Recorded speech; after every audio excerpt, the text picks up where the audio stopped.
Hi, morning everyone. Welcome to episode 34 of the Knitting Expat Podcast.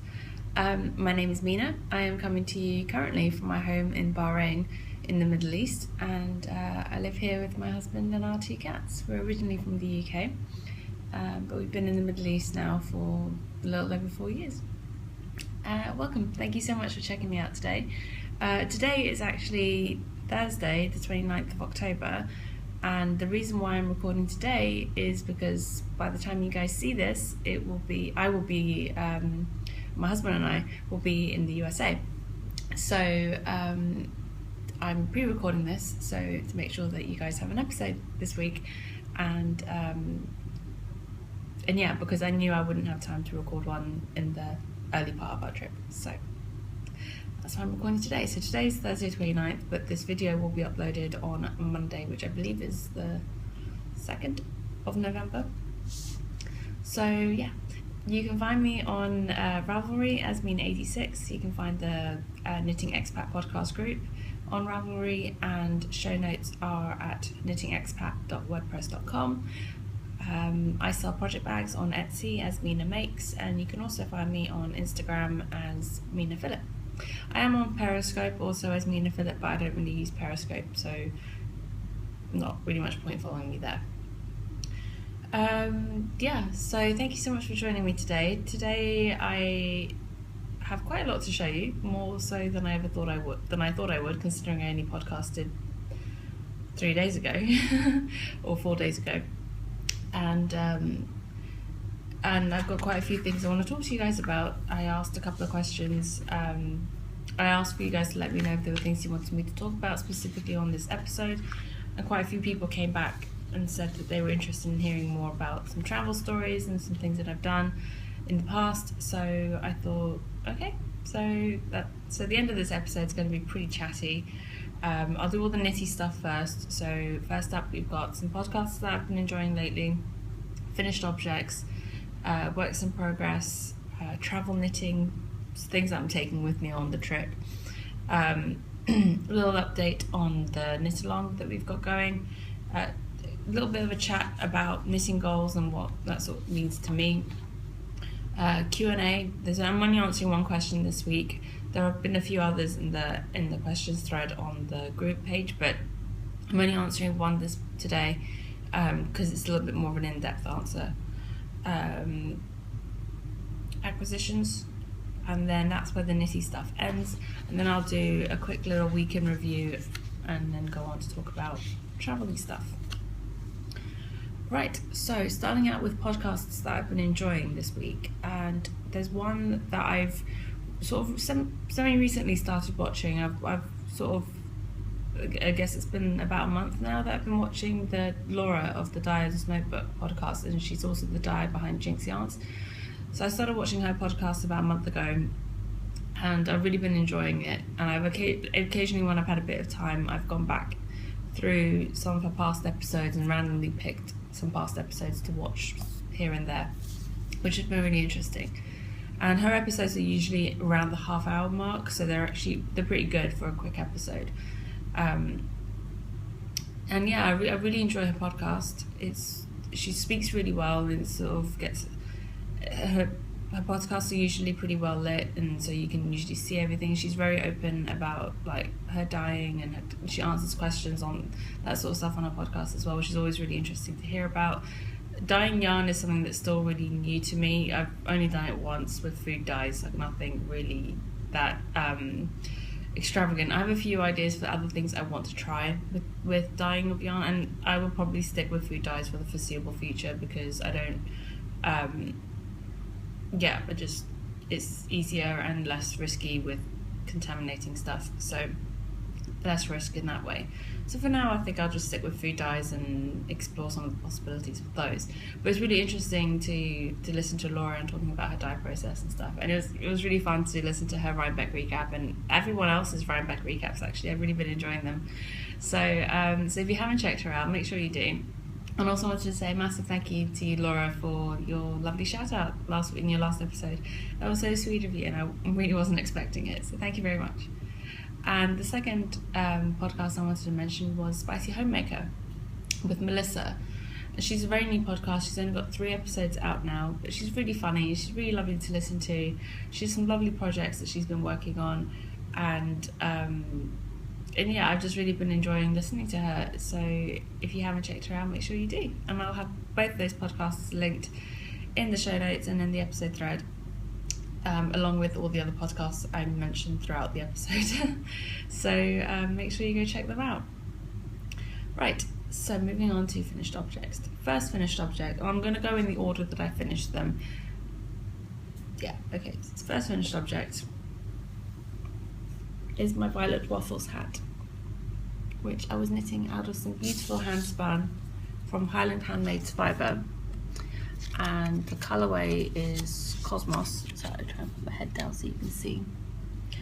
And it's 60% merino, 40% bamboo. It was roughly a worsted weight, 234 yards, and this was spun by my friend Sarah, who I met. Sorry about the crappy hair. By my friend Sarah, who I met in New York. It's really beautiful purple, really lovely sort of. Ooh, camera's going, but there we go. That's a bit more blue than it. There it sort of comes and goes into the right shade, but you can sort of see that. There we go. That's better. You can see there's like random stripes of like different shades of purple, which I really like. And so this yarn was chain plied, so it was like Navajo plied, chain plied, which has almost given this sort of striping effect, which is really fun, and I really like it. And the hat is nice and warm and squishy. And so yeah, I used the Violet Waffles pattern, which is by Haldora J. Now the pattern actually calls for DK yarn, but I knit it on worsted weight, so it's a free pattern on Ravelry, so I'm not really giving anything away here. It says cast on 108, I only cast on 100, and I used the same size needles that the pattern called for because I thought it'd be good to have a little bit of a denser hat fabric. And this is, I knit the brim on 3.5mm, which is US 4, and I knit the body on a US 6, which is 4mm. And yeah, it's a really fun pattern. I've attached a pom-pom to it because I love pom-poms on everything. I'm not 100% sure on the pom-pom because it has got bamboo in it. It's a lot more drapey. The yarn's a lot more drapey than if it was just wool. So it's kind of flopping around a little bit. I haven't attached it permanently. I still have the ends from where I attached the pom-pom on the inside, so I can always take it out if I want to. So I'm not 100% sure yet, but I'm leaving it on for now because I do love a good pom-pom. And yeah, so that was a really quick knit, really fun. And now I have a new hat for our trip, which is fun. You will probably, if I've worn it, you'll have probably seen a picture of it by now on Instagram. The second finished object that I have is a pair of socks. And this is the pair of socks that I'm knitting for my father-in-law. And it's knit out of Patterns Croy Socks FX, and this is in the Cadet Colours colourway. And we can do one at a time, would be easier. You can sort of see it's sort of almost like it's almost like a crazy Zaba ball. The colours, the way it's sort of gradient changes, and it's sort of slightly, it's got that sort of hand spun effect with it almost looks slightly barber poled or slightly hand spun and different colours, which is really fun. And I really like how these turned out. So these were knit on 2.5mm needles with 60 stitches cast on, did fish lips, kiss heel and a rounded toe, and 2x2 rib at the top. They are a little bit long for the blocker here and a little bit here, but my father-in-law has about the same size feet as my husband. His feet are slightly wider and a little bit shorter, so overall socks that fit my husband fit him. So I had my husband try these on before I blocked them, and they were a bit tight. Like my husband's toe was curled at the front, you could see it didn't fit quite, it wasn't quite long enough.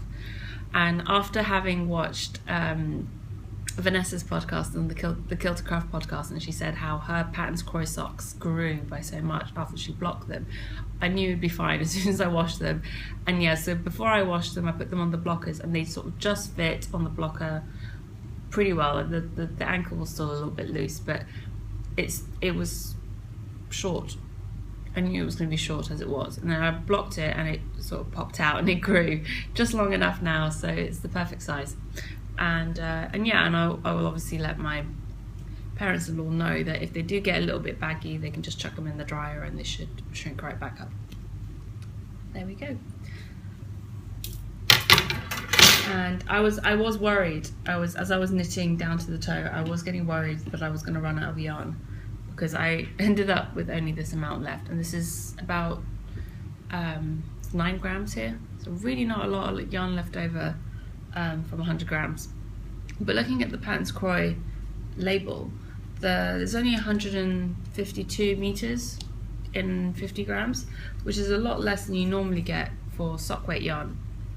The yardage you get is more what I would expect to see from a sport weight. So, and it is definitely much thicker sock yarn. And even on 2.5mm needles, that the fabric is given is really lovely, really dense, almost bulletproof fabric. It's ridiculously thick. So yeah, I definitely think it's more of a sport weight yarn than a sock weight. So definitely can use larger needles for those. Then next up, let me quickly get these on the blockers so I can show you another pair of socks. Jeez, come on. Now I need to invest in more blockers, because clearly I seem to finish socks like at a ridiculous pace. So next up, I finished my Vida socks. And these are my own design. The pattern's available on Ravelry if you're interested. And I knit this out of Baron Stark sock in the half and half #1 colorway, which was a one-off colorway. And it's a 75% virgin wool, 25% polyamide. And I would liken this a lot to this yarn to like a Regia or an Opal. It's the same sort of yarn content, and it has the same sort of feel to it. And so what this yarn was half the skein was dyed pink, and the other half was dyed this sort of variegated green, white and yellow. So it's given this sort of mottled striping effect when it's been knit up, which I really like. And I added a contrast heel in some Knit Picks Stroll in Everglade Heather that I had, and I think that matches quite nicely with that. And again, perfect size. These are for my sister-in-law, and I did 5 repeats of the chart on the leg and 5 on the foot, and then did a rounded toe. And this has a 1x1 twisted rib cuff. I really like how these turned out. These did not use anywhere near as much yarn as I was expecting. I had like 40 grams left over at the end. One of these leftover balls I've really turned into minis, and so I'm waiting to knit this into my blanket before I turn the rest into minis. Then next up, my last finished object. My last finished object are another pair of socks. Oh, and I forgot to mention, the Vida socks were knit on 2.25mm US 1s needles with 64 stitches.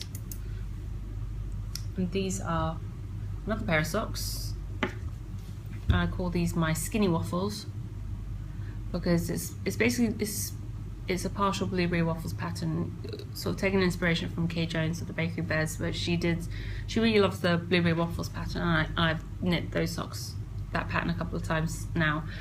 And she was recently knitting a pair of socks using this pattern, which is basically the same as the blueberry waffles, but it's instead of knit 2 rounds plain and then knit 2 purl 2 for 2 rounds, she's doing knit 3 rounds plain, knit 2 purl 2 for 1 round, which is what I did here. And it gives a similar sort of textured rib effect, which I really like. And the yarn I used for this was Fortissima Colour. Fortissima Colour in colourway number 2410. It's the blue with the colourful bits going through it. And again, I had quite a bit left over from this yarn, about 30 odd grams left over. And yeah, I really liked how these turned out. And these were the last pair of socks that I was knitting for my group of friends. I said I was knitting socks for everyone. So that's all done now. And yeah, so last time I podcasted, these socks, all three pairs of these, I believe they were waiting for their heels to be added, or had I added the heels by that point? I think I'd added the heels by Monday. So from Monday till Thursday, I knit all of that. And actually not even till Thursday. I believe I cast the last one off on Tuesday night. Yeah, I think this is the last one. It was stupid. I don't know how I did it. I cast these on. I cast all three on Friday last week. So in less than a week, in 5 days, I knit 3 pairs of socks and a hat. I don't even know how I did that. I'm quite baffled with how I managed it, because we were really busy last weekend. We did a lot of stuff, and I don't even know where I found. I think what happens is when I knit, I go into this sort of like Zen meditative mode, and I kind of just, things happen and I don't even know how they happen. So with this sock, or with these 3 socks, I have now knit 28 pairs of adult socks this year so far. Yeah, that's slightly crazy. And I counted the other day, I've knit 6 pairs of socks in the month of October. So it's October. It's October it was for me. I hadn't planned it that way, it just happened again. I don't really understand how I've done this. People keep saying to me, how do you knit so fast? I'm like, I didn't even think I knit that fast. I mean, I know I knit faster than most people, but I don't think I knit that much faster than most people. I think I have quite a bit of time for knitting, and also, like I said, I kind of get to a point in knitting, especially with socks, I get to certain points in the sock, and then suddenly everything seems to go really fast. And I don't know whether it's just I've gotten into the groove of it and my sort of like speed picks up, or like I said, I get into like this sort of like Zen state of like knitting, and it's just, I don't even realise what's happening anymore. Which sounds really strange, but I don't know if anyone else gets that or even remotely understands what I'm talking about. Right, well, as for whips, I haven't touched my Cozy Memories blanket this week, so I'm not going to show that to you. But I have cast on a few new projects, because clearly I finished everything that I showed you last time. So the first thing I'll show you is here. And this I am calling my Swirling Rainbow Sockhead. And yes, I am knitting the sockhead hat, and I'll show you the picture there. That's what it's going to look like. Mine probably won't be quite so slouchy. I'm loosely following the pattern. Not really. It's a free pattern on Ravelry anyway. It's one of my Mina Makes bags. A little dinky drawstring. And this is what I have so far.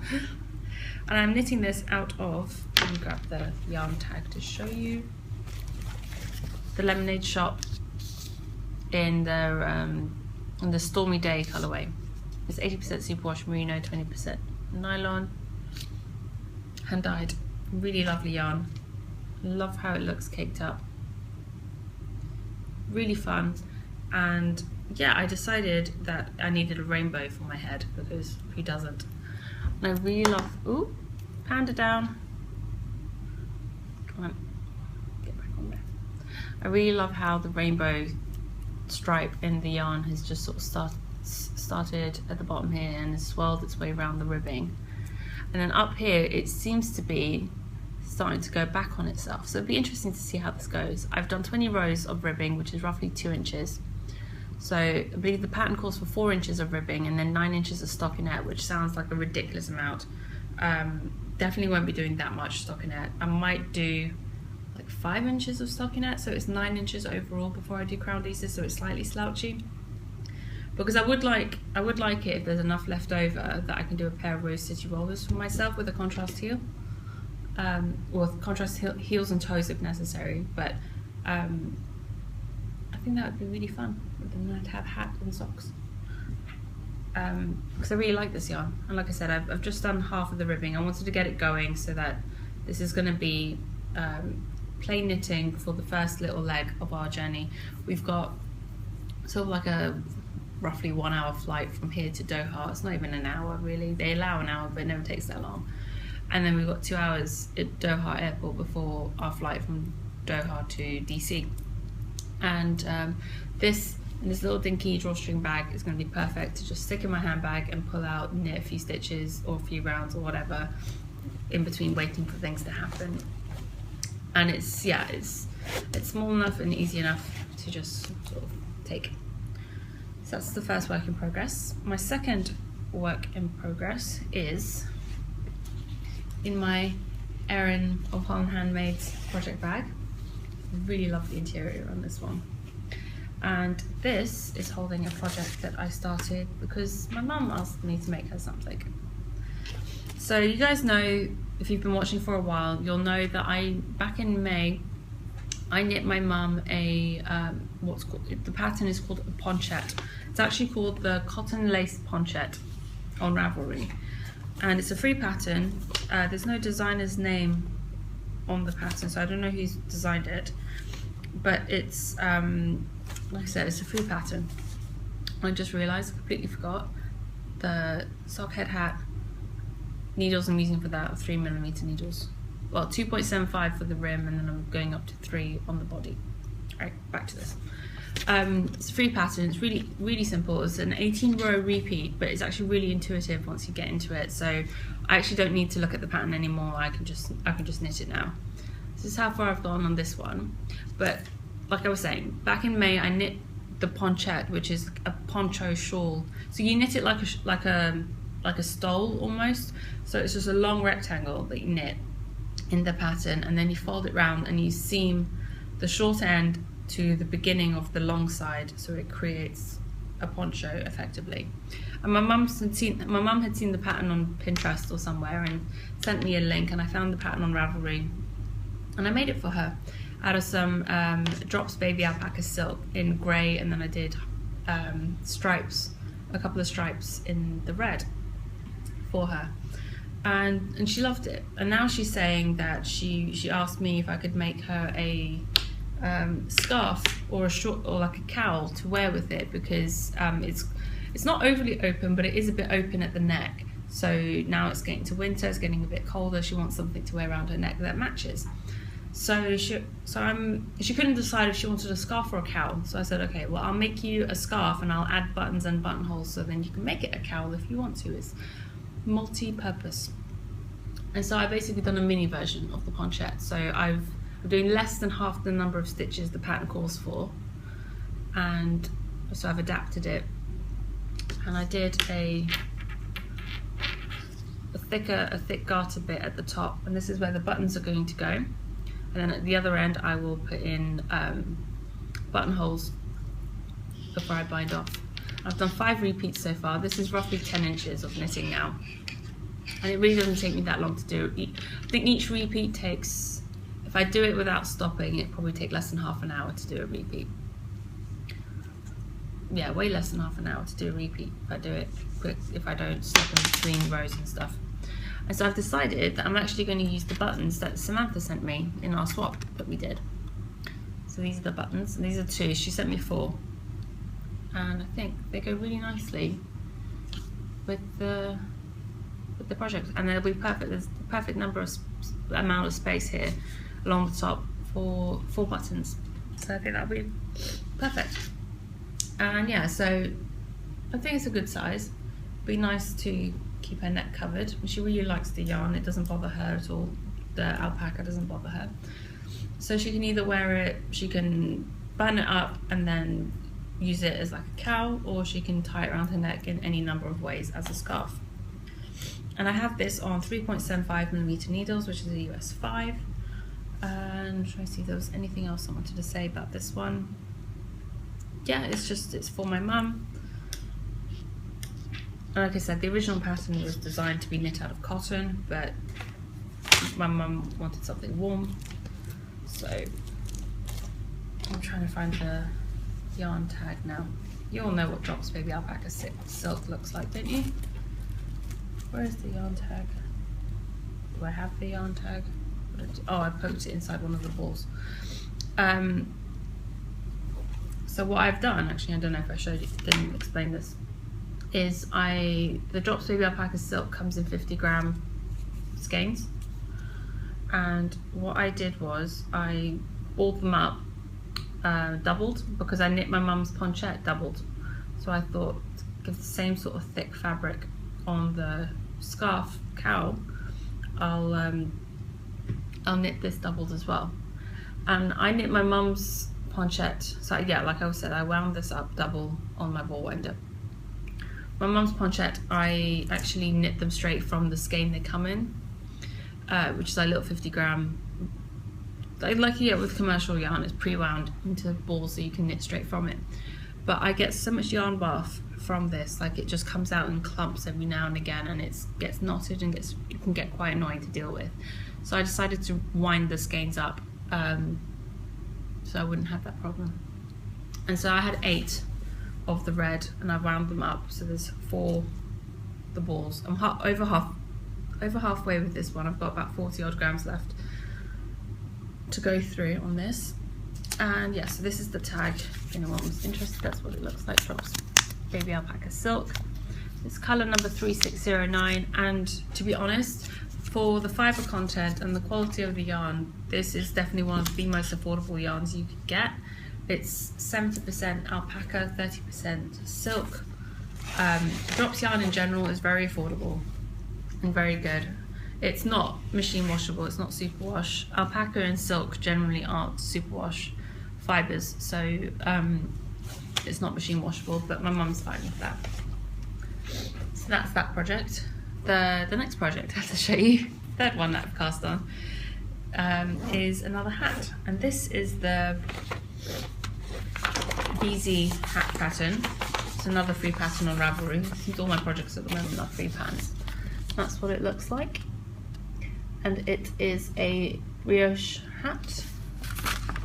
It's actually really simple once you get into it. It isn't all that difficult to actually knit it once you get a rhythm going. Just grab all my tags and stuff out of here. There we go.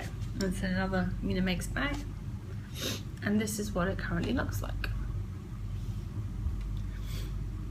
And the good thing with, if you're doing 2-color brioche in the round and you're doing the like the 2-pass method, so you do 1 round of 1 color and then you do the same round again with the other colors, you don't actually need a marker for the beginning of your round, because you always have one of your yarns hanging there.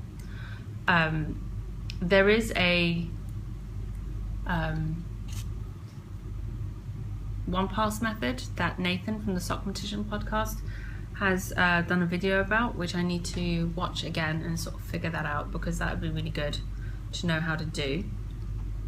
I have made a couple of mistakes with this, which I've only just noticed right now, and you can't tell from the front. Like, it's perfectly fine in the front, there's no mistake there, but the hat's supposed to be reversible, so because it's brioche, and that's the nature of brioche, is that it's reversible. But I've noticed that I've obviously not carried my yarn properly in a couple of places. This is at the beginning of the round, this bit's moved, but this is basically where the beginning of the round is. I've not carried the yarn properly a couple of places, so the grey is showing up where it shouldn't, here and here. But that's okay. I'm not too bothered by it. I'm not bothered enough to rip this out and start again, let's put it that way. And yeah, and as you can tell, I don't know how well you can actually tell, this yarn is super fluffy and fuzzy, but it still works in the brioche, because it's not an overly complicated or very intricate brioche pattern. It doesn't, I don't think the fluffiness really takes away from it too much, and the colours are really good contrast to each other. And the colours are these. It's beautiful light grey and sort of deep mustardy purple, and the yarn is actually from the Lion brand. They're from their luxury collection, and it's Angora Merino. It is 80% extra fine merino, 20% Angora, which is what all the fuzz is, all the mega haloing going on. I don't know how well you can see, you can sort of see it here. I don't know. But it's so soft, it is so fluffy. Literally, as I'm knitting, I get clumps of like fluff coming off of it, but it's like, you want this in a pillow. You want a pillow of this. It's so soft. It's 131 yards, 120 meters per ball in 50 grams. And so the golden color is called Nectarine, and the grey is called Smoked Pearl. It's a DK weight yarn. I don't know if I mentioned that. The pattern is for DK, which is great. I don't actually have I do have a 16-inch circular on 3.5mm needles, which is a US 4, which is what the pattern calls for. But I wanted to use these needles, and I don't have 3.5mm in these, so I've gone down to a 3.25, which is US 3, which I think is fine because brioche is such a stretchy stitch anyway. It's not a problem. Yeah, and the reason I do, but I only have them on my higher sharps, and I want to take this on a plane, and I really don't want the risk of airport security taking my hires off of me.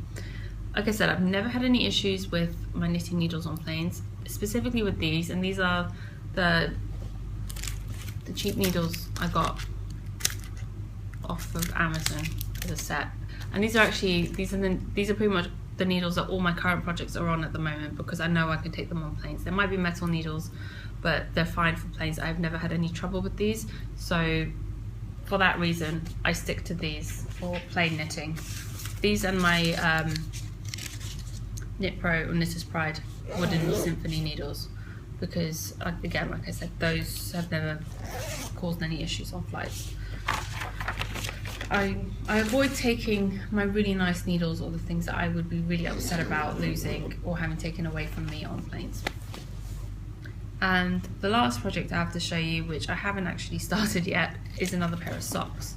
And I'm still debating whether or not I'm even going to take these on the plane with me or just stick them in my suitcase, because other than the 3 projects I've shown you, I do have another shawl on the needles, which is my new design, which I'm not going to show you. But so that will also be coming on the plane. So that's 4 projects for a flight. I think that's enough, right? That is enough, isn't it? But I also have this yarn wound up, which I don't know where I've put this out. It's in this one. I have it wound up into 250 gram balls already, so I'm just going to show you one of them. And this is yarn that a lovely viewer sent me. She didn't want me to mention her name, so I won't. It's this German yarn, Wool Butt Arona. It's colorway number 3877. It's this really lovely shades of pink and purple and some yellow in there that are going to become the self-striping yarn, and it's going to become socks for my auntie Lida in London for Christmas. And the pattern I'm going to be using is this one, the Impossible Girl socks. I had this in mind to knit for a while now, and yeah, so I'm going to finally get around to doing that. It's a pretty simple pattern, and it's it's only a small stripe of pattern, so it's enough to keep it interesting without getting too tedious or too complicated. So, and this is in a bag made for me by Nessa of the Kiltercraft podcast. Vanessa of the Kiltercraft podcast. It's part of the sock that we did, and I wanted to use it for knitting socks because it's a sock project bag. Sorry, I forgot to mention that sooner. And yeah, so those socks will also be knit on 2.25mm needles. Right, I think that's it for everything I have to show you. In terms of travel knitting, so other than the projects I've shown you that I'm taking and the shawl that I'm designing, I've also got another hat, another shawl, and 2 more socks worth of yarn packed in my suitcase. So that's 9 projects in total that I'm taking with me to knit. I think that should tide me over for 2 weeks. I don't expect to have too much knitting time in the first few days that we're over, because our itinerary for whilst we're in DC is pretty busy. Literally, the guy we're staying with is ex-military, and he's planned this weekend. There's like 48 people going for this weekend. He's planned it like a military operation. Honestly, he sent out all the information and everything is like in military time and all of this. He was just like, so I remember someone going back on one of the emails being like, oh, are we invading or are we visiting? So it should be fun. It should be really good. I'm really looking forward to it. And yeah, so yeah, like I said, I don't think I'll have too much knitting time to begin with, but then I'll be in Boston for a few days, and I don't have any plans whilst I'm in Boston, so I'm not sure. I'll probably have more knitting time while I'm there. And then I'll have a few days in New York before we come back home. So again, I'll probably have quite a bit of knitting time then too. So we'll see what I get done. It'll be interesting. As for what notions I'm taking, I'm not sure if you guys would be interested in knowing or not, but I thought I would show you quickly. There it is. I have another pair of 2.25mm needles for one of the other socks that are in my suitcase in case I have both this and the one I'm showing you on the needles at the same time. But this is the only sort of like set of needles that doesn't fit in this, because I tend to keep my needles in the packaging they came in, so I don't forget what size they are, and so it's easier to find them that way. But this was a little needle roll case that of the Noodle Knits podcast made for me as part of the swap that we did, and I basically have all the needles that I'm going to need for the projects that I have planned, plus some DPNs that I may or may not need to use as stitch holders for socks, some highlighters, a crochet hook for drop stitches and other things, a needle gauge, and which also acts as a ruler, a couple of pen and pencil, and some sticky tabs, which are always handy to have on hand. So those are what's in my needle roll, as it were. Oh, sorry, thing fell off the pen. Yeah, so that's in that one. And then in my little notions case, which is one of my Mina Makes little notions pouches that I made, I have a few other things. That's not going to be in there. I have my little travel size scale. I have a bunch of notions, and I've decided only to take one sort of main notions bag, because whenever I'm going around, I'll just take what I need with me out of it. And this has a whole bunch of different types of stitch markers in it, tapestry needles, safety pins, end stoppers. Then I have this little pot of stitch markers that another viewer sent me very kindly, and I love these little ring stitch markers. Cable needle, because one of the projects I have planned is a cable hat. Scissors, which I have 2 of. I have my little kitty snips, my higher kitty snips that Samantha sent me. I don't know if you can see the little kitty cat on there. And some baby scissors.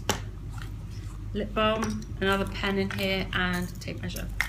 So that's pretty much what I'm taking with me. I think that's more than enough notions. It covers all the bases. I basically went through all the projects that I wanted to take with me and checked to make sure I had all the right size needles for them. I had all the right notions I would need for the types of projects that I'm doing, like cable needles and stuff, and just a couple of pairs of scissors, measuring tape, all the usual stuff. And the scale is good.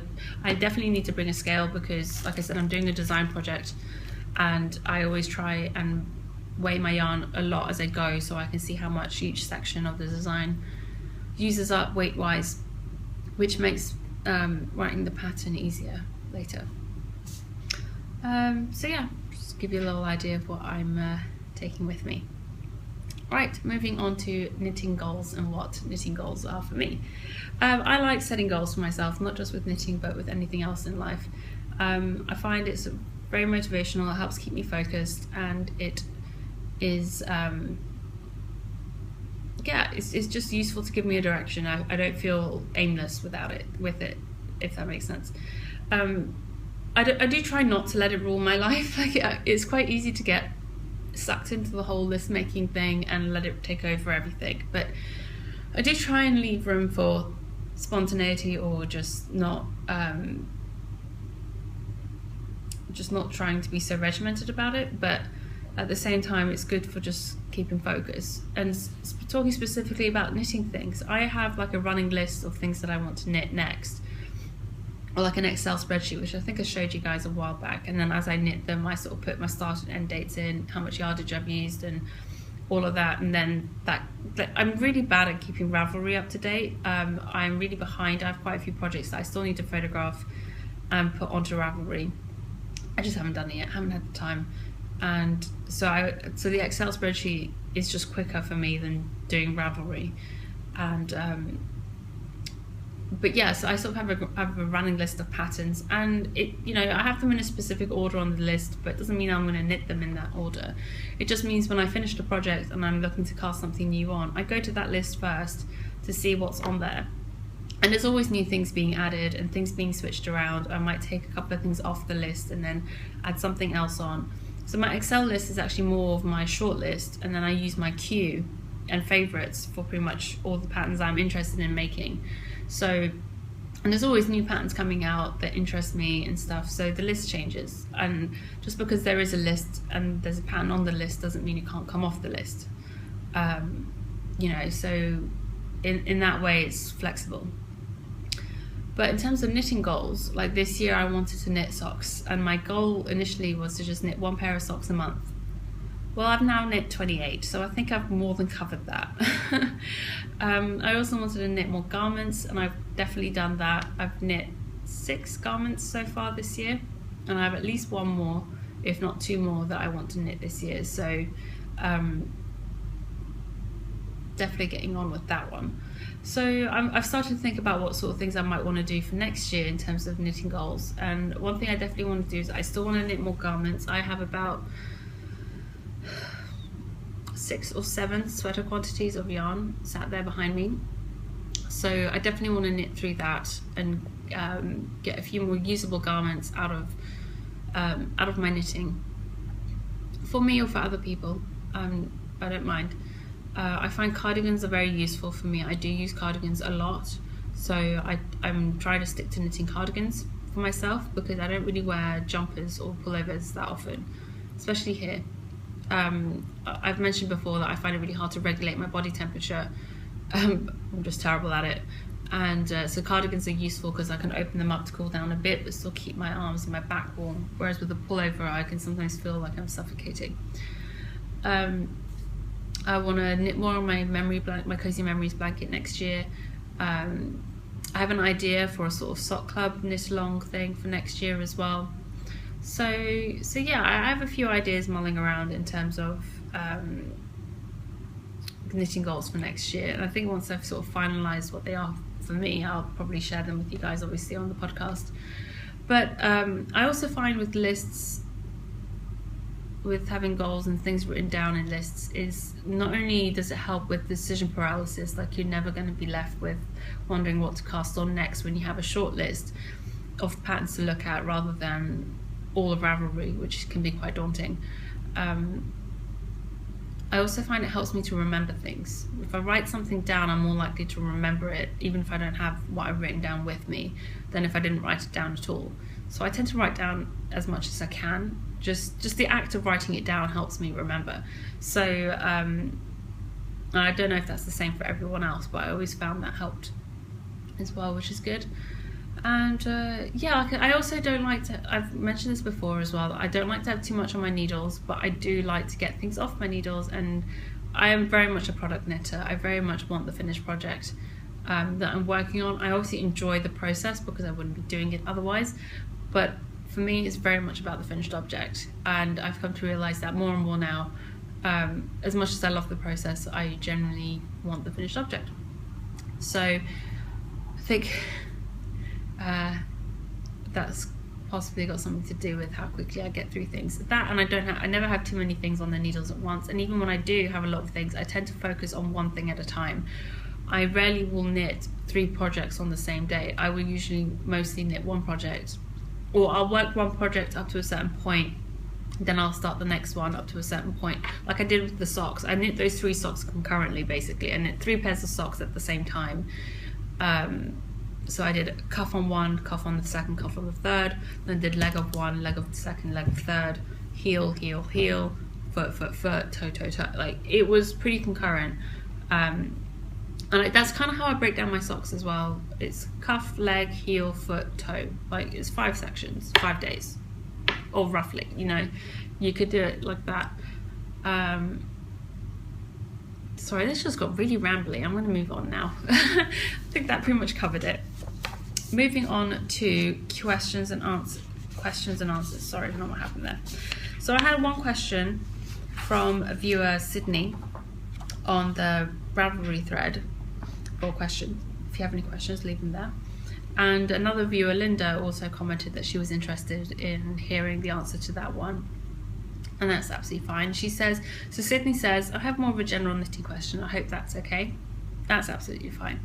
She says, I've been knitting for a while now, but I've never actually finished a sweater, though I've had one on the needles for months now, my first one. I'm lost in the world of ease. I understand what ease is, but I'm having a hard time with patterns that call for a certain amount of ease. For example, a designer states that a particular sweater pattern should be worn with 3 inches of positive ease, then lists the different bust measurements. Is that 3 inch of ease generally built into the pattern, or and should I pick the size that is my size, or should I pick the size by adding 3 inches, so picking the size up effectively? I'm also wondering how you determine negative ease. I found that with socks I prefer a little negative ease, so in my attempts to find the right sock fit, I found that just measuring my foot and knitting the appropriate number of stitches around my foot circumference ends up being too big. It seems like positive ease is a much easier thing to calculate than negative ease. I'm hoping to hear about your experience and thoughts on this, as I know you've knit sweaters and socks and you've designed patterns. Okay, sorry, I had to take a break there to deal with a runny nose. Right, so to answer your question, you later came back in the thread and said that you were thinking of a specific pattern in particular, the Rosa pattern by Pearl Heroine. So I took a look at that pattern to sort of be able to use that as an example. So answering your first question with regards to ease in sweaters, when a pattern says it should be worn with 3 inches of positive ease, then you really need to take a careful look at how the sizing is written. So for example, there are some patterns that I've looked at, and I don't have the examples written down here, but I will show an example in a second. Like a pattern will say, should be worn with 4 inches of positive ease. And then it will have bust measurements, and for sizes, like sizes by bust measurement, so it'll be like 32, 36, 40, for example. And then sometimes some patterns will have finished bust measurement or finished garment size, and then that will be the size shown with the ease added in. Sometimes it will just say bust measurement, ease is already built into pattern, or sometimes the pattern will say pick the size with 4 inches larger than your bust size, or pick your bust size, the ease is built in. It's very different. Designers deal with it very differently. I looked at a few patterns and most of them will say finished garment size, which means that the size indicated is the size that it will be, so you need to pick the size that's 4 inches bigger. So for example, it will say if you're 36 inch bust size, for example, like I am, and it says finished garment size 32, 36, 40, I would have to pick the 40 because that's the finished garment size. I'm a 36, so I want 4 inches of positive ease. I pick 40. But if I don't want any ease and I want it to be exactly my size, then I'll pick the 36 because I know that's the finished garment size, as long as you get gauge, obviously. Yeah, but looking at the example that you spoke about, so you were asking about the Rosa pattern by Pearl Heroine, and I've sort of just printed out the information from the pattern project page on Ravelry, from the pattern page on Ravelry. So this is all the information you get before you buy the pattern, and I think that's what's really important, is what the information is before you get it. So in here it says, the sweater can be knit in sizes extra small, small, medium, large, extra large, extra, extra large. The sweater was designed to have a loose, comfortable fit. If you want a slightly more fitted sweater, you should knit a size smaller than you would. To figure out the best size, you consult the craft yarn. They've actually got a link to a sizing chart, and they're saying that these are the measurements of the finished garment on the pattern for the different sizes. So what they're talking about is the garment with the finished garment size. So your sweater will have 2 inches of positive ease if knit at the correct gauge. So that means the finished garment size has those 2 inches built in.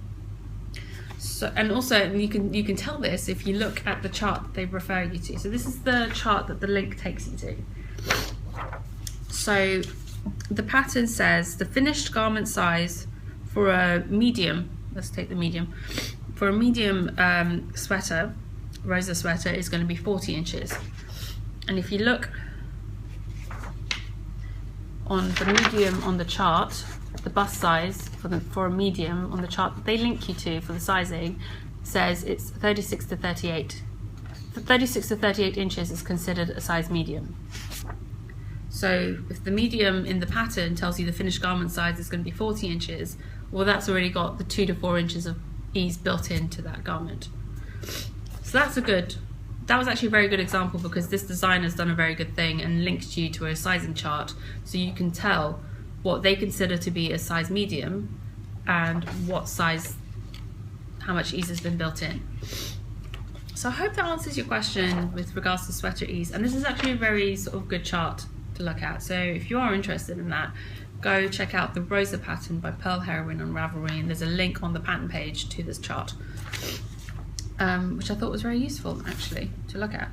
And yeah, like I think for the most part, patterns will state finished garment size.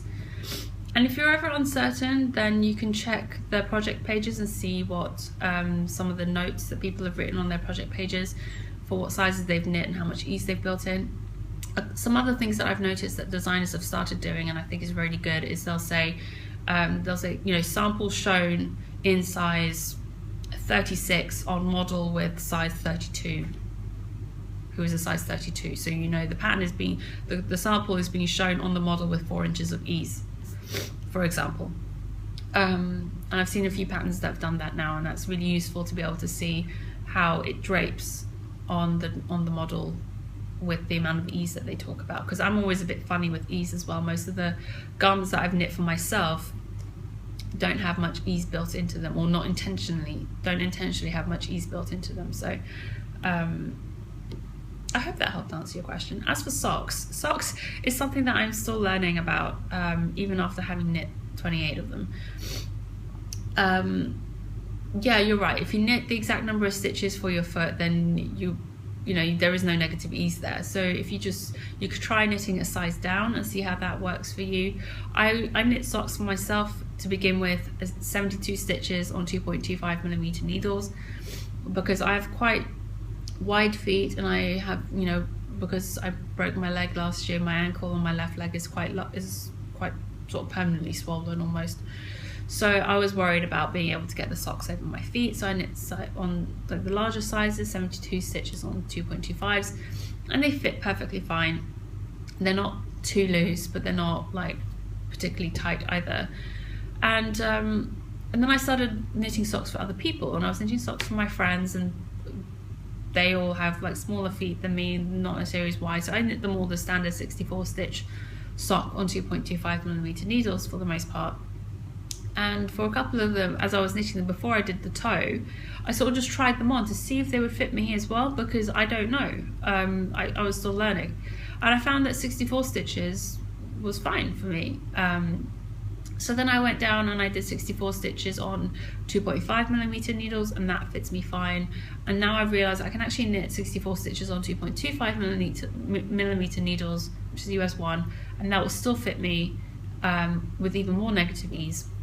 So you could try mixing it up. So for example, if you're knitting your socks on 2.5mm needles with 64 stitches, and you're thinking that that's not going to be tight enough, you could try going down a needle size, keep the same stitch count but go down a needle size, or you can keep the same needle size and go down in your stitch count and try that. It's, to be honest, with socks, it very much depends on the thickness of the yarn you're using, because not all fingering weight yarn is the same, and the size needles that you use. So it's just a matter of experimentation to see what works for you. And if you knit toe up or cuff down, just try it on as you go, make adjustments as you need to until you finally figure out what works for you. Honestly, some of my earlier socks are just ridiculously oversized, too long, too baggy, too tight, whatever. They have all sorts of things wrong with them, but they were all learning experiences and definitely worth doing. So I don't think there's a magic answer for that one. That one very much depends on you, your foot, your gauge, the yarn you're using and the needles you're using, really. It's going to be difficult for me to give you a simple answer to that one. Having said that, my question for all of you guys this week is, what are your thoughts about this? What are your thoughts about gauge and ease in particular? Not gauge, ease.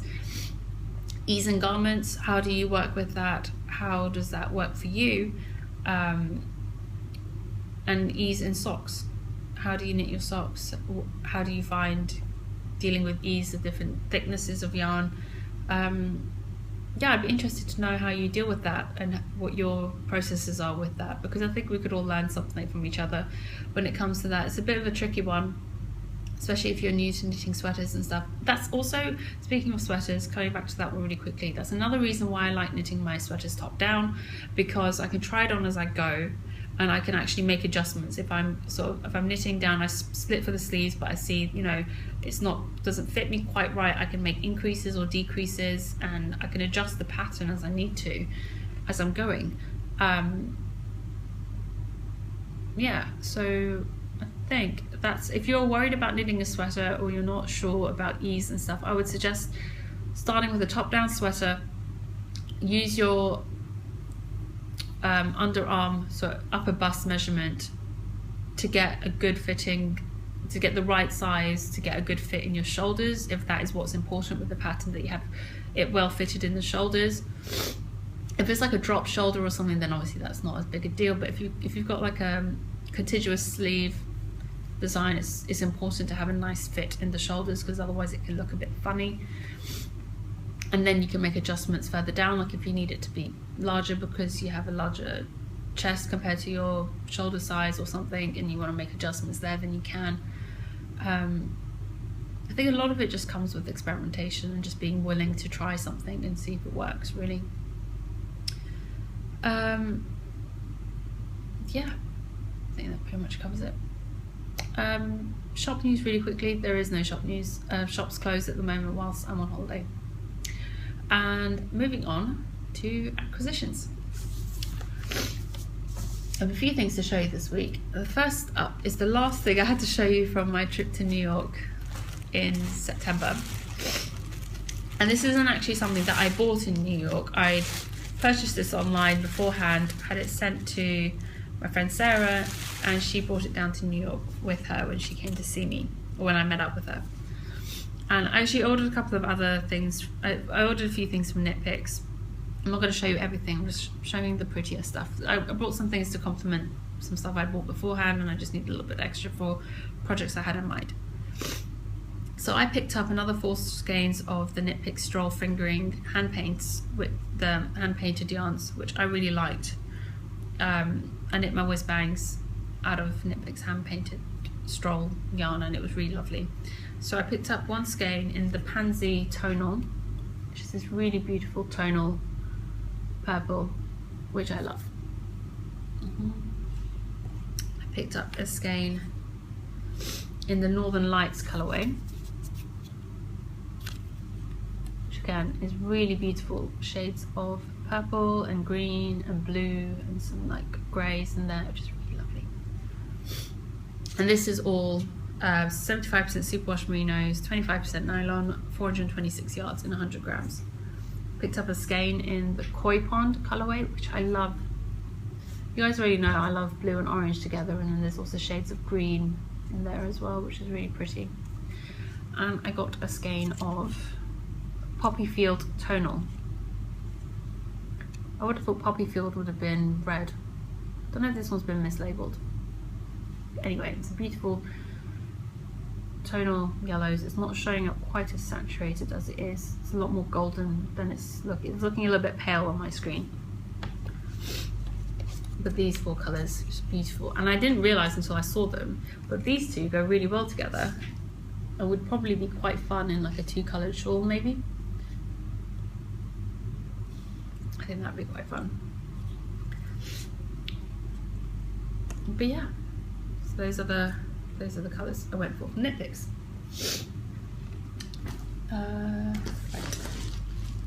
Then I got a really fun package in the mail from a lovely viewer who had actually won a prize in one of the knit-alongs that I'd done recently.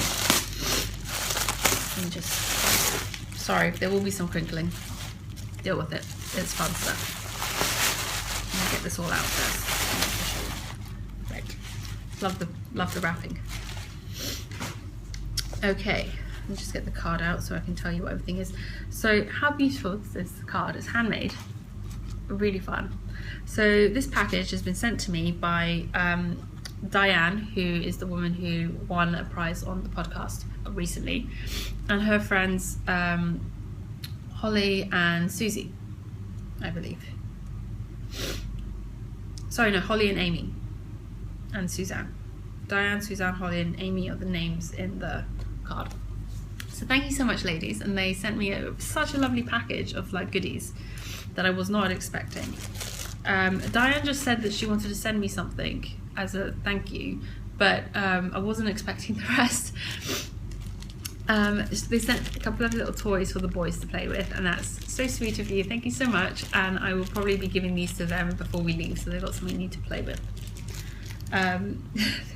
They sent me a fun pom-pom because they keep going on about how much I love pom-poms, and this will definitely be going onto a hat at some point.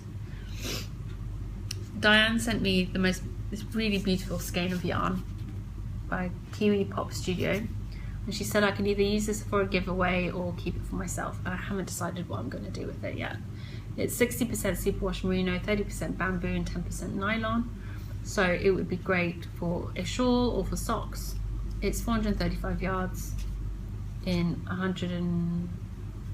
where's the weight? No, is the weight not on here? I thought it was 100 grams.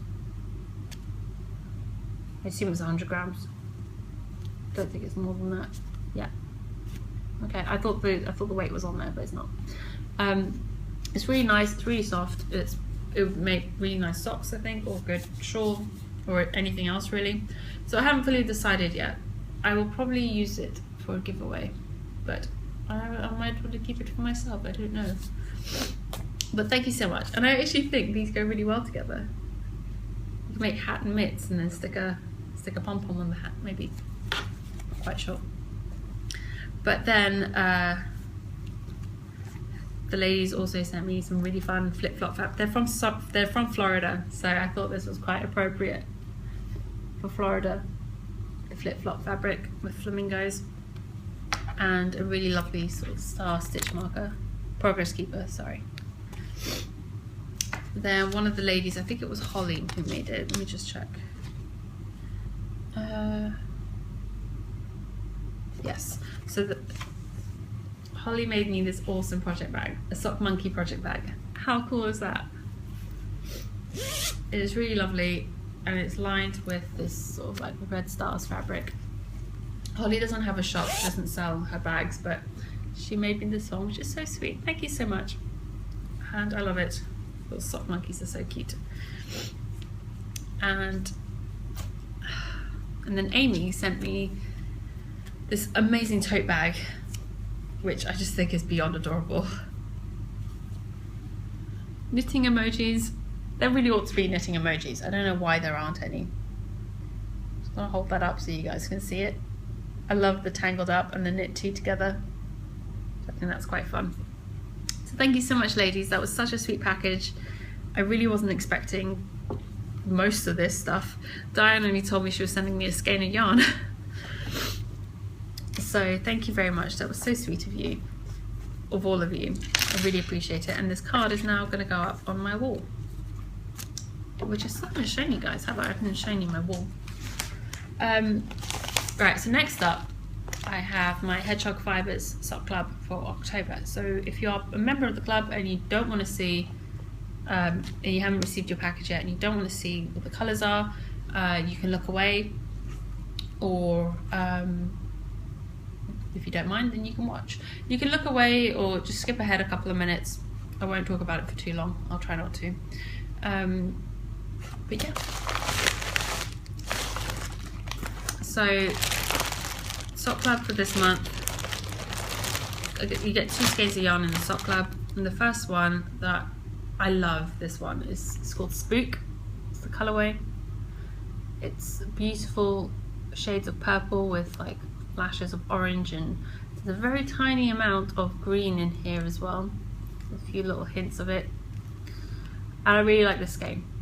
This one I love. I love this one. Really happy with this one.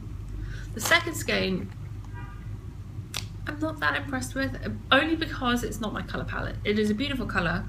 It is beautiful yarn, obviously, and this one is the Harvest colourway. There's little hints of orange, some pink, and some, you know, light browns and beige and sort of like a browny yellow in there, which isn't ugly. It is nice. It is just not my colour palette. It is not the sort of colours that I go for. I prefer much more saturated colours. And I actually looked on the thread on Ravelry, on the Hedgehog Fibers group, at the spoiler thread, and a lot of the other people's skeins of Harvest was a lot more saturated, had more orange in it, was a lot darker, more richer, which I would have preferred. And if I had gotten one of those skeins, I probably would have been perfectly happy with it. But this is just too pale for me. It's just not my colour. It just doesn't, I don't think it suits me very well. If I knit it up, it would be for someone else, and I wouldn't necessarily enjoy it as much. And I kind of feel like there's so much lovely yarn out there, and I have so much lovely yarn myself already. I don't want to force myself to knit with something that I'm not 100% happy with. So I've put it up on the Hedgehog Fibers group page that I'd be interested in trading or selling this. I've already had a couple of people get in touch with me, so this will be off to a new home very soon, I think. I'm either going to end up trading it or selling it to someone. So yeah, that's not going to be living with me for much longer. This one, however, this one will stay with me because I like it. So far, I've kind of have mixed feelings about the Hedgehog Fibers sock club. I've had 2 shipments so far, 2 out of 3 shipments, and out of both of them, I've loved one, not been too fond of the second one. So yeah, I'm not sure, but I've always known this is a problem, or this is a potential problem with sock clubs or yarn clubs in general. Sorry, is that you don't get to pick what colour you get. It's a surprise, and that's the whole point, isn't it? That it's a surprise. But I think it's. But I picked this club. I keep saying sock club because it's sock yarn, but I picked this yarn club in particular to join because I know how popular Hedgehog Fibers yarn is. So I always knew that even if I didn't like the colours that I got, that it would probably be pretty easy to trade or sell them on Dstash. So it wouldn't I wouldn't necessarily be left with yarn that I'd be like, okay, I don't know what to do with this and I can't get rid of it. It's popular. It will go to a new home where someone will enjoy it a lot more than I will, and that is fine. And either I will get the money for it or I will get another skein of yarn in exchange for it, which I am more than happy to do. So yeah, I think that's what's going to happen with that one, I think. Right, so moving on. That is it for the knitty stuff. It's been over an hour and I've just finished with the knitting. So next up is week in review and travel stuff and chat about that. So if you are only interested in the knitting, thank you so much for joining me.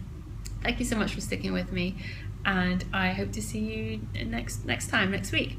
So, but if you are interested in listening to the rest of it, then thank you for joining, and I hope you'll enjoy the rest. So, really quick week in review. Not much has really happened. I only podcasted like 3 days ago, so not too much in terms of life.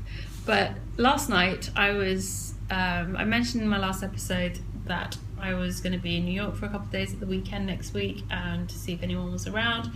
As it turns out, I got my dates slightly mixed up. I am in New York on Saturday, Sunday.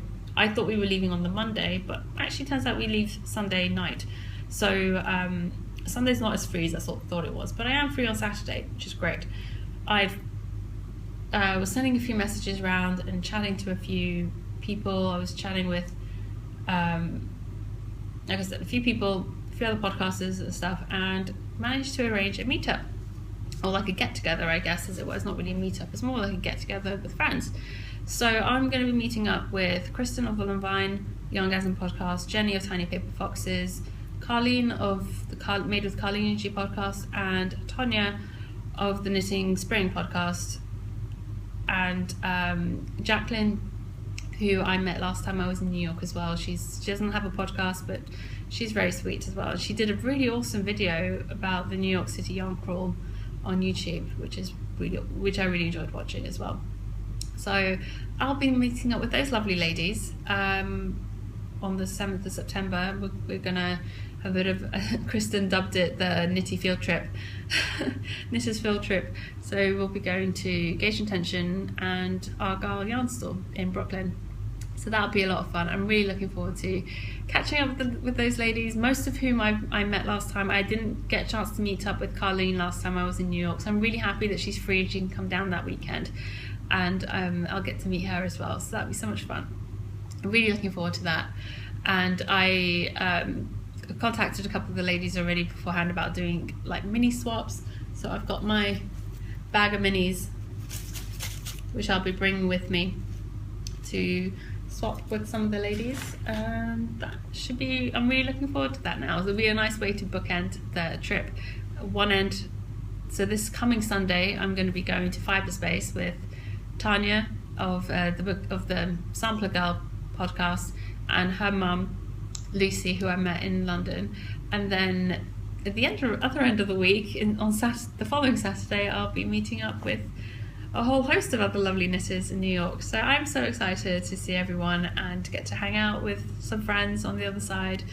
Yeah, it's going to be great. I'm going to have a great time. Speaking about flights and stuff, it was only a couple of weeks ago, Perry and I have done this thing pretty much ever since we moved out to the Middle East, that we had an open return to London. So we've always booked our flights from London to Dubai or Bahrain back, and then back to London, with our flights originating from London rather than from the Middle East. It always seems to work out that it's cheaper that way, specifically when we were living in Dubai with Emirates. And it happens with other airlines as well. When you're flying from the hub or where their base is, like for Emirates it's Dubai, for Gulf Air it's Bahrain, or for Etihad it's Abu Dhabi. If you're flying from the hub to anywhere with a return ticket, it is generally more expensive than if you fly from somewhere else to the hub city and back again. So for example, flights from London to Dubai, Dubai back to London, were always usually around £100 cheaper than flying Dubai, London, Dubai, for the same dates. It made no real sense. We had a friend who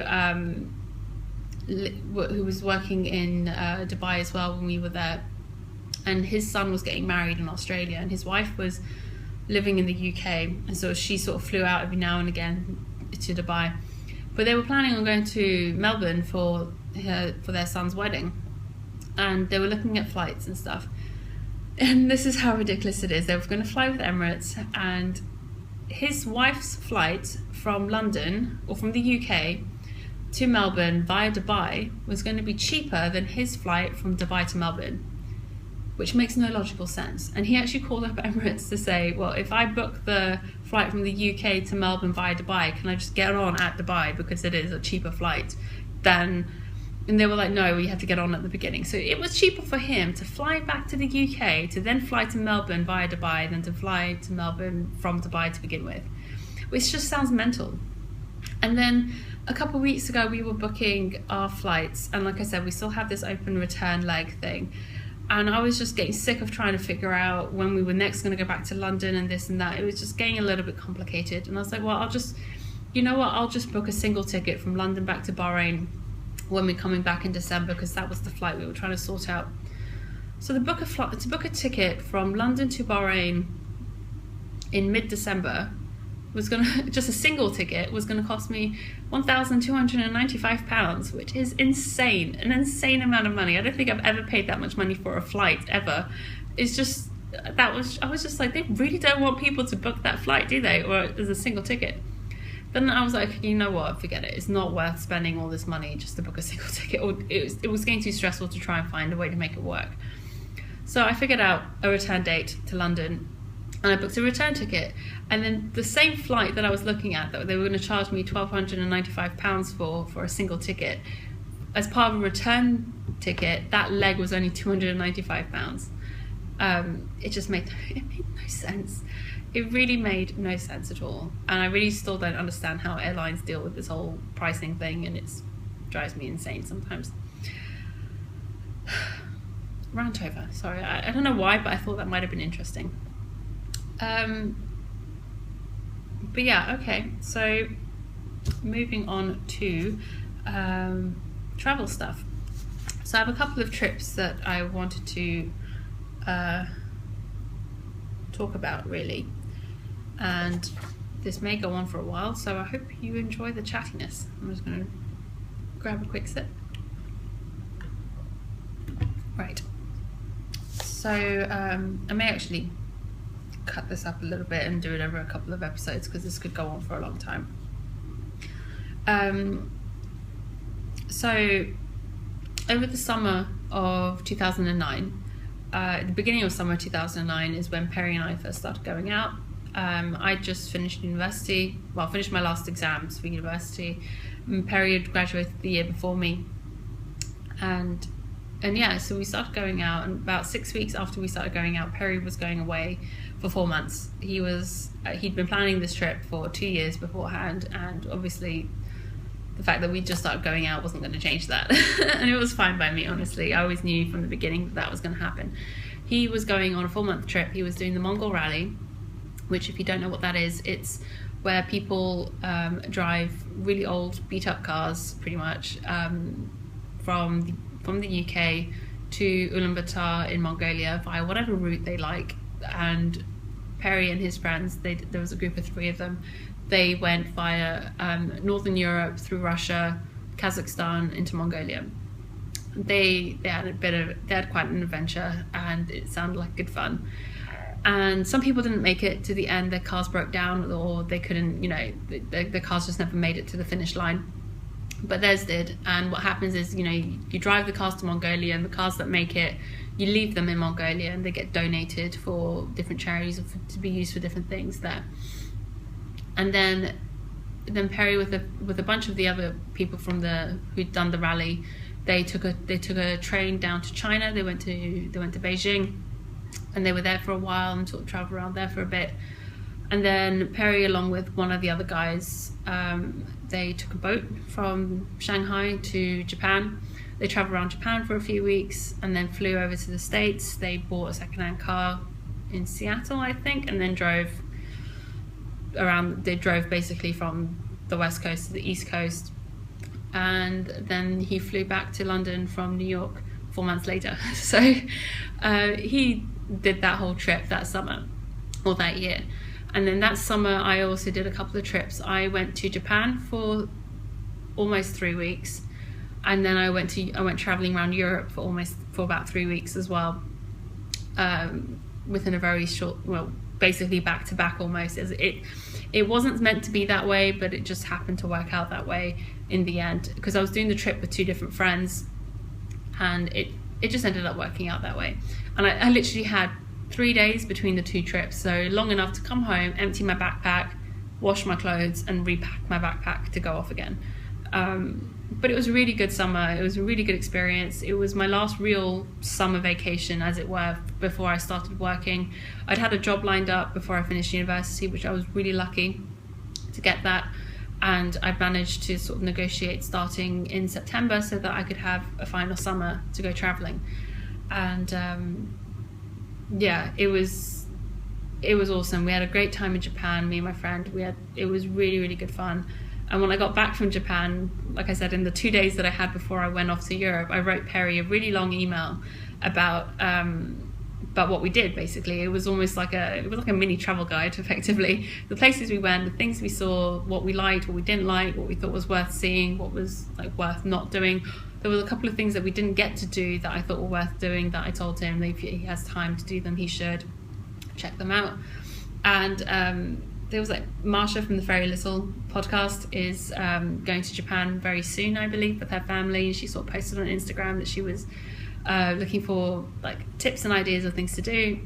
So I sent her the email, and so hopefully that was useful for you, Marsha. And we had a really memorable time.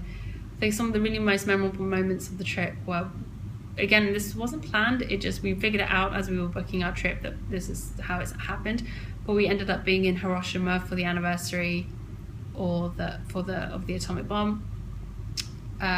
We only figured this out when we were trying to book places to stay in. Everywhere was booked up, and we couldn't figure out. And then we realised why.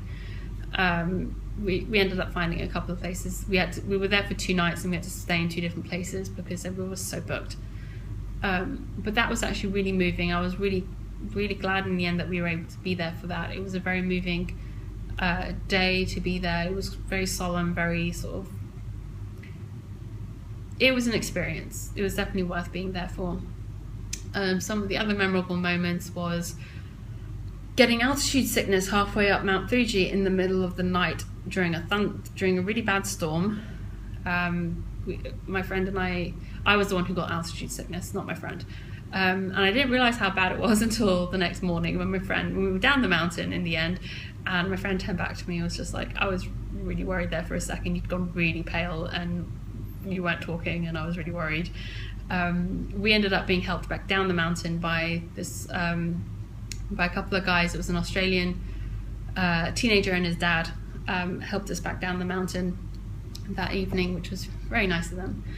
And then we had an earthquake. We were in Tokyo for an earthquake, which was also really funny because it was like an earthquake really early in the morning. It was 5 a.m. I remember because I woke up thinking my phone was vibrating and I went to try and turn off my phone, which is why I remember it being 5 a.m. because I checked the time. But it turns out, no, it wasn't my phone vibrating, it was the earth vibrating. So that was an interesting experience. I think that whole trip was really amazing. I'd love to go back to Japan someday. And that was a lot of fun. And then, like I said, a few days after getting back from Japan, I went interrailing around Europe with another friend. We got interrail tickets, and you can get different types of interrail tickets. You can just Google interrail on Google and the website will come up, and you can get different sort of grades of tickets for different lengths of time, different number of countries and stuff, and it pretty much gives you it's not complete access to all the different trains, but you can use almost all the trains around Europe with this ticket to get around. Some trains you have to pay a little bit extra to reserve a seat and all stuff, but for the most part it works out fine. And so we started in Rome, travelled around Europe a bit, and then ended up back round in Venice. So we sort of did a bit of Italy, then sort of looped around Europe and came back round to Venice because we needed to be in Venice for a very specific date, because a friend of the friend that I was travelling with, a friend of hers who I sort of knew, was getting married, and she was Italian, and she was marrying an American Italian. They'd already gotten married, but they were having like a wedding reception in Venice, at her family's home. So we went to that. We went to the wedding reception, which was a lot of fun. And then I left my friend there. She flew back to London from there, and then I went on to Nice for a couple of days in the south of France. And then I met up with my mum, came to join me in Brussels. And so we were in Brussels for a couple of days, and then we finished the trip in Amsterdam for another few days before we came back home. It was a really good trip. There were some definite ups and downs on that trip. There were some interesting and very close calls. I think one of the biggest close call we had was when we were going from Salzburg to Munich. We'd booked a 5 a.m. train from Salzburg to Munich, or we decided that was the train we were getting. And I don't know, somewhere in all of that, as we were booking everything, we missed that we needed to book that extra night at the hostel, and ended up being, that night that we had the 5 a.m. flight, we didn't have anywhere to sleep that night, so we ended up just sleeping in the train station, or going to the train station, sort of like sleeping on the floor in the train station with our backpacks and coats, which was not the best, but it was fine, it worked. So we got up with enough time to get to the platform. We checked beforehand what platform the train was coming on. We checked it again. We got onto the right platform, or what we thought was the right platform. It was the right platform according to what the screen said. Bear in mind, we're in Austria and we don't really speak German, so it's like we were making do with what we could figure out, as it were. I'm usually good with that sort of stuff, and we were on the right platform. We were on the platform waiting around for ages, and there was no one else on this platform, and there was no train, and we were just like, it was like 4:30 in the morning, getting close to 5 o'clock, and we were sleep deprived, tired, and just cold, and wanting to get on this train.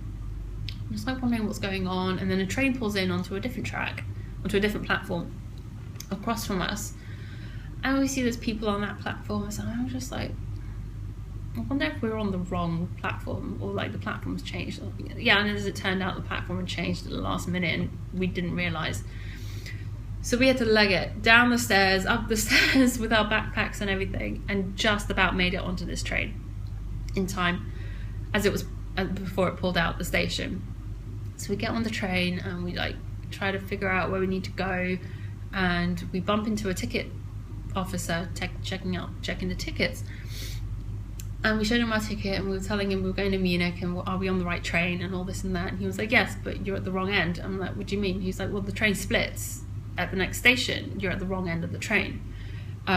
This half is going to go to wherever else and the other half is going to Munich. So as it turns out, this train has like 8 carriages or something. And the first 5 carriages are going to go off to this other place and the last 3 carriages are going on to Munich. We were at the complete opposite end of this train. So we were just started running, basically. Running down down the carriages, hitting the button to open the doors between the carriages to run across and keep going. And, it was a couple of times you had to jump over people who were sleeping in the aisles. Literally, because we were getting very close to the next station by this point. I was really worried that we were going to end up in the wrong half of the train. Running, and then got to a point where I hit the button for the doors to open. The doors opened and there was no more train. There was literally tracks in front of us. So stopped myself. I didn't jump, obviously. I'm still here. We're all good. Put my arms out and stopped. And my friend was running up behind me. So thankfully she stopped and didn't hit me. And all I could see out this door was the other half of the train getting smaller in the distance. And I was just like, anyway, so as it turns out, the half that we were on had to go up to like a where they changed the tracks over to go back. So both halves of the trains ended up stopping at the same station, and we were able to get off and change and get on the right one in the end. But for 5 a.m. in the morning, when you're sleep deprived, haven't eaten, are tired, and just absolutely terrified that you're on the wrong train, it was really stressful, really stressful moment. But we got to Munich fine. We had an amazing time in Munich. I loved it, and it was the rest of the trip for the most part was really enjoyable. Not so much uneventful. It was pretty eventful, but that was definitely the most stressful part of the trip, where we really thought that something was that we were about to do something really wrong. But it was really good fun. It was really good fun overall. I would love to do a trip like that again someday, and yeah, we had a really good time, and I'm trying to think of some of the other things that we did, but those are the things that I sort of made note of to make sure I talked about. But if there's anything else you want to hear about my travels, or about anything else that you're interested in, other places I've been to, just let me know. I'm more than happy to talk about it. But yeah, so I think that's enough chatter for one episode. I hope you enjoyed it. If you've stuck with me this far, thank you so much.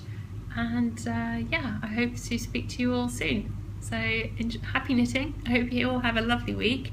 I am going to hazard a guess and say that I've had a great time in Washington by now, and I'll be heading up to Boston soon. So yeah, I'll catch up with you guys next week, and yeah, have a great time. Thank you so much for checking me out. Take care. Bye.